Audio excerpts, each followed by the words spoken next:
तो कहानी की शुरुआत में 8 लोगों को दिखाया जाता है जो एक हाई लेवल कॉर्पोरेट जॉब पाने के लिए आए थे। एग्जामिनेशन हॉल में जाने से पहले कुछ लोग आसान है बोलकर खुद को मोटिवेट कर रहे थे, तो कुछ लोगों का ध्यान सिर्फ इसी चीज में था कि वे कैसे दिख रहे हैं। यहाँ पर रोशनी उतनी नहीं थी जितनी एक एग्जामिनेशन हॉल में होनी चाहिए, लेकिन बैठने का इंतजाम एकदम बढ़िया था। कोई फर्रे न चलाए, इसके लिए यहाँ पर कैमरे भी लगे हुए थे। सब लोगों के बैठने के बाद यहाँ एक गार्ड आया जिसके पास गन भी थी। कैंडिडेट्स ने बिल्कुल जाहिर नहीं किया कि गन को देखकर उनके पैर डांडिया खेल गए। गार्ड के बाद एक कोट वाला शख्स आया जिसने अपना असली नाम नहीं बताया, बल्कि खुद को द इन्विजिलेटर के नाम से इंट्रोड्यूस किया। इन्विजिलेटर का मतलब जो एग्जाम लेता है, हाँ वही जो स्कूल टाइम में 3 घंटे लेता था और 5 मिनट भी नहीं देता था एक्स्ट्रा पेपर लिखने के लिए। अब इन्विजिलेटर ने उन सब से माफी मांगते हुए कहा कि आप सब बड़ी तकलीफों से गुजर कर यहाँ तक आए हो। कुछ लड़कियों का तो मेकअप भी खराब हो गया है। खैर, यहाँ पर हमें पता चलता है कि ये सब कैंडिडेट्स ऐसे ही यहाँ पर नहीं आ गए, बल्कि ये पिछले सभी टेस्ट क्लियर करके यहाँ तक आए हैं। अब इन कैंडिडेट्स के पास मौका है इस एग्जाम को पास करके अपने सपनों की जॉब पाने का। इन्विजिलेटर ने इन सबको यहाँ के कुछ रूल समझाए, जैसे कि यहाँ बाहर का कोई भी कानून वैलिड नहीं होगा, इन्हें सिर्फ यहाँ के रूल्स ही मानने होंगे। ये लोग ना तो गार्ड से बात कर सकते हैं और ना ही इन्विजिलेटर से। कोई भी कैंडिडेट अगर जाने अनजाने में अपने क्वेश्चन पेपर को नुकसान पहुंचाता है या फिर उठ के बाहर जाता है तो उसे डिस्क्वालीफाई कर दिया जाएगा। कैंडिडेट्स को 80 मिनट का समय मिलेगा और उनके क्वेश्चन पेपर पर सिर्फ एक क्वेश्चन है। अगर उन्होंने उसका जवाब दे दिया तो वे पास हो जाएंगे। इसके बाद इन्विजिलेटर ने उनसे पूछा कि अगर उनके मन में कोई भी सवाल है तो अभी पूछ लो, पर किसी ने कुछ नहीं पूछा और फिर इन्विजिलेटर टाइमर सेट करके बाहर चला गया। अब कैंडिडेट्स अपना पेपर देखने लगे। उन्होंने खूब घुमा घुमा के देख लिया, पर उन्हें पेपर पर कुछ भी नहीं दिखा, जिस वजह से ये सब गधों की तरह एक दूसरे को देखने लगे। जैसे जैसे टाइम बीतने लगा वे लोग नर्वस होने लगे। इसलिए कैंडिडेट नंबर 2 ने अपने पेपर पर लिख दिया कि मुझे ये जॉब इसलिए मिलनी चाहिए क्योंकि मेरे टूथपेस्ट में नमक है। कैमरे ने जूम करके देख लिया और फिर गार्ड ने उसे बड़ी तमीज से उठाया और फिर बड़ी तमीज से ही बाहर का रास्ता दिखा दिया, क्योंकि उस लड़की ने अपना पेपर खराब कर दिया था। इसके बाद कैंडिडेट नंबर 5 ने याद किया कि इन्विजिलेटर ने कहा था कि वे गार्ड या इन्विजिलेटर से बात नहीं कर सकते, मतलब वे आपस में तो बात कर ही सकते हैं। उसने ये बात सबको बताई और उनसे कहा कि हम सबको साथ में मिलकर काम करना चाहिए, तभी हम क्वेश्चन को ढूंढ पाएंगे। वे सब लोग कुछ ना कुछ सुझाव देने लगे, लेकिन कैंडिडेट नंबर 1 कुछ नहीं बोला। क्या पता गुटखा खा रहा हो। उनमें से एक ने अपना नाम बताने की कोशिश की, लेकिन कैंडिडेट 5 ने उसे रोक दिया, ये कहते हुए कि हमें अपनी असली पहचान छुपा के रखनी चाहिए। इसलिए उसने सभी के पेट नेम रख दिए। कैंडिडेट 1 का नाम पड़ गया डेव, क्योंकि वो जब से यहाँ पर आया था तब से उसने एक भी शब्द नहीं बोला। फिर कैंडिडेट नंबर 5 ने एक जने का नाम रख दिया ब्राउन, एक का ब्लैक, हिंदी में कालिया, और खुद का वाइट, और लड़कियों का नाम रख दिया उनके बालों के कलर पे, जैसे कि ब्लॉन्ड, ब्रूनेट और डार्क। इसके बाद वाइट ने कहा कि उन्हें अपनी सीट से उठ जाना चाहिए, क्योंकि रूल्स में ऐसा कहीं नहीं बताया गया कि वे लोग उठ नहीं सकते। उसने चांस लिया और कुछ नहीं हुआ। गार्ड शांति से कोने में खड़ा रहा।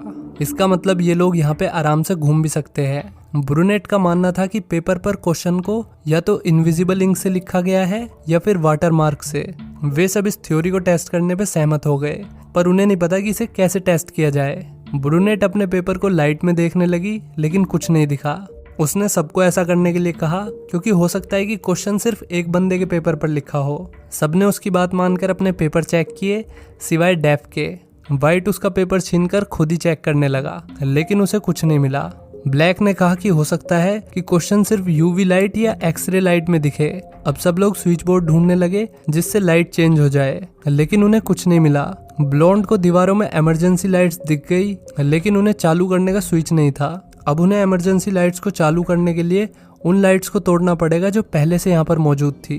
ब्राउन इसके लिए तैयार नहीं था, इसलिए उन्होंने वोटिंग करी। ज्यादातर लोग ये रिस्क लेने के लिए तैयार थे। अब सारी लाइट्स तोड़ने के बाद ब्लू इमरजेंसी लाइट्स जल गई। उन सब ने अपने पेपर्स चेक किए, सिवाय डेफ के। अब भी किसी को क्वेश्चन नहीं मिला। ब्रूनेट ने उन्हें सुझाव दिया कि उन्हें लाइट के ऊपर की लेयर को हटा देना चाहिए, जिससे शायद एक्सरे लाइट आए। लड़कियों की हील से उन्होंने लेयर को हटा दिया, जिससे लाइट का कलर बदल गया। बावजूद इसके भी उन्हें क्वेश्चन नहीं मिला। दूसरी लाइट्स की तरह ये लाइट भी इनके किसी काम नहीं आई। अब इनके पास सिर्फ 60 मिनट बचे थे। फ्रस्ट्रेशन में व्हाइट ने सभी को दूसरी तरह से सोचने के लिए कहा। अब जबकि सेकंड नंबर डिस्क्वालीफाई हो चुकी थी तो वे उसके पेपर के साथ कुछ भी कर सकते थे।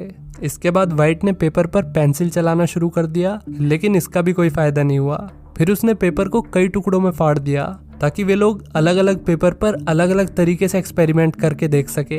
फिर व्हाइट ने उनमें से एक पेपर पर सूसू कर दिया, पर उससे भी बात नहीं बनी। हालांकि इससे व्हाइट को शांति मिल गई, बेचारा इतनी देर से रोक के बैठा हुआ था। इसके बाद ब्लैक और व्हाइट की बहस होने लगी इसी बात को लेकर कि उन्हें आगे क्या करना चाहिए। उन्होंने अपनी बहसबाजी बंद कर दी जैसे ही उन्होंने डेफ को रोते हुए देखा।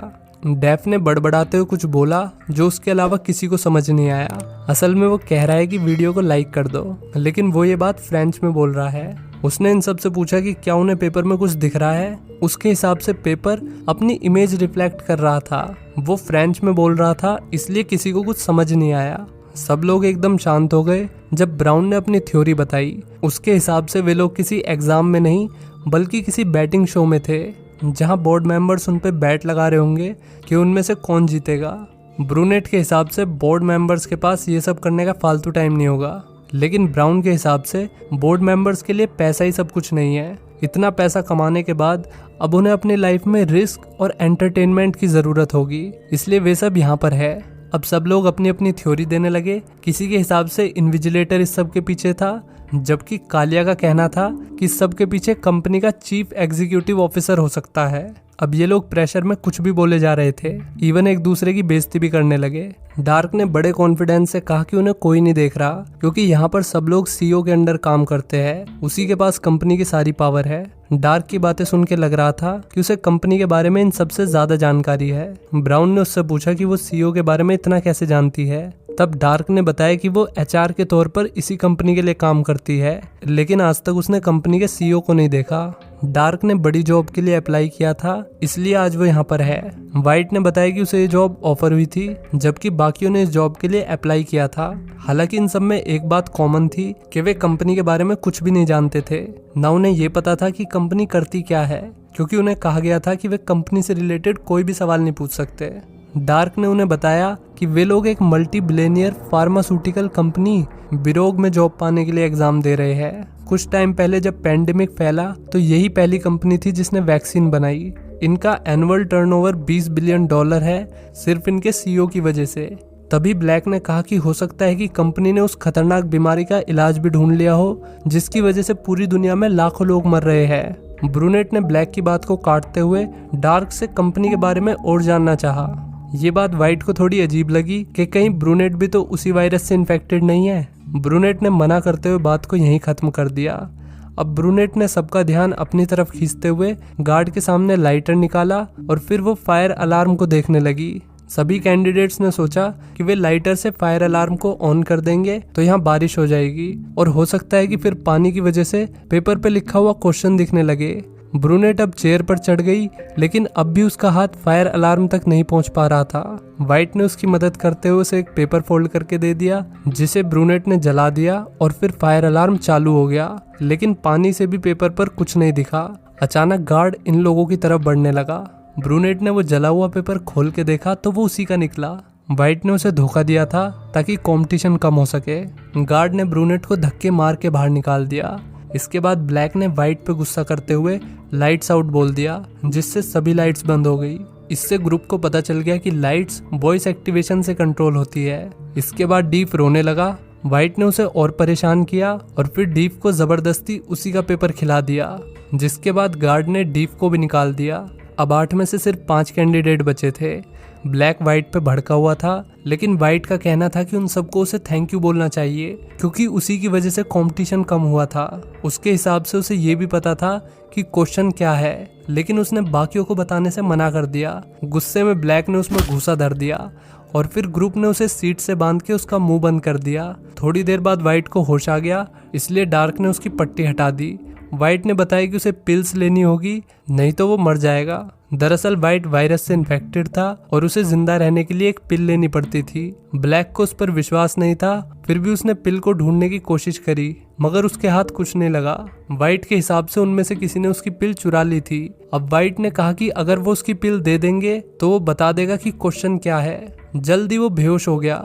कुछ लोगों को लग रहा था कि वाइट नाटक कर रहा है, लेकिन ब्लैक ने उसे ध्यान से देखा तो वो समझ गया कि ये सही में वायरस से इन्फेक्टेड है। वे लोग रूम में उसकी पिल ढूंढने लगे। अब इनके पास सिर्फ 15 मिनट बची थी। डार्क को ब्राउन पर शक था और उसका शक एकदम सही निकला।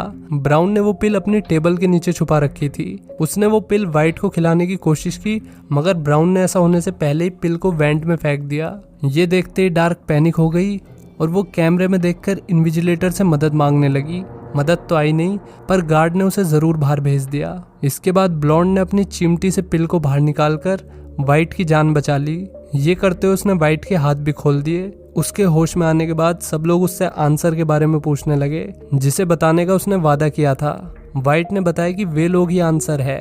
वे जब से यहाँ पर आए हैं तब से ही क्वेश्चन को ढूंढ रहे हैं, लेकिन वाइट के हिसाब से ना तो कोई क्वेश्चन है और ना ही उसका आंसर, बल्कि यहाँ आखिर तक जो बचेगा वही आंसर है। अगले ही पल वो बंदूक लेने के लिए गार्ड की तरफ भागा, लेकिन ब्लैक ने उसे सही टाइम पे रोककर खुद बंदूक ले ली। हालांकि ब्लैक ने वादा किया कि वो किसी को शूट नहीं करेगा। उसी वक्त वाइट ने उस पर हमला करके गन छीन ली। हालांकि उस गन को चलाने के लिए गार्ड के फिंगरप्रिंट्स चाहिए थे, इसलिए वाइट गार्ड के पास गया और उसके हाथ का इस्तेमाल करते हुए बाकियों पर निशाना लगाने लगा। उसने सबको धमकाते हुए वहां से जाने के लिए बोला, नहीं तो वो एक एक करके सबको शूट कर देगा। ब्राउन अपनी जान बचाने के लिए चुपचाप बाहर चला गया।